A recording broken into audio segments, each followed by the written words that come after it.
New TV Telugu. విలక్షణ నటుడు ధనుష్ తన 55వ సినిమా టైటిల్‌ను అధికారికంగా ప్రకటించారు. భారీ అంచనాల నడుమ వస్తున్న ఈ చిత్రానికి 'ఓం' అనే శక్తివంతమైన టైటిల్‌ను ఖరారు చేశారు. ఈ సందర్భంగా 'ఫస్ట్ స్ట్రైక్' పేరుతో తెలుగు టైటిల్ టీజర్‌ను చిత్ర బృందం విడుదల చేసింది. ఈ టీజర్ సినిమాపై అంచనాలను అమాంతం పెంచేసింది.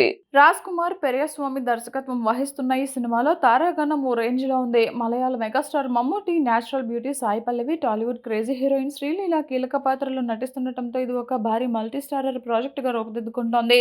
Chapter 1 Rudram the blood wood అనే ట్యాగ్లైన్‌తో విడుదలైన పోస్టర్లు టీజర్ సినిమా ఎంత పవర్‌ఫుల్‌గా ఉండబోతోందో తెలియజేస్తున్నాయి. ధనుష్ ఇందులో సరికొత్త ఉగ్రమైన అవతారంలో కనిపించనున్నట్లు టీజర్ స్పష్టం చేస్తోంది. ధనుష్ సొంత నిర్మాణ సంస్థ వండర్ బార్ ఫిల్మ్స్‌తో కలిసి ఆర్టెక్ స్టూడియోస్ ఈ చిత్రాన్ని అత్యంత ప్రతిష్టాత్మకంగా నిర్మిస్తున్నాయి. శ్రద్ధ అగర్వాల్, అజ్మత్ జగ్మద్ నిర్మాతలుగా వ్యవహరిస్తున్నారు. సాయి అభ్యంకర్ ఈ చిత్రానికి సంగీతం అందిస్తున్నారు. పాన్ ఇండియా స్థాయిలో తెరకెక్కుతున్న ఈ సినిమాను 2026 అక్టోబర్ 16న ప్రపంచవ్యాప్తంగా థియేటర్లలో విడుదల చేయనున్నట్లు నిర్మాతలు ప్రకటించారు. విభిన్నమైన కథాంశంతో భారీ తారాగణంతో వస్తున్న ఈ చిత్రం కోసం ప్రేక్షకులు ఆసక్తిగా ఎదురుచూస్తున్నారు.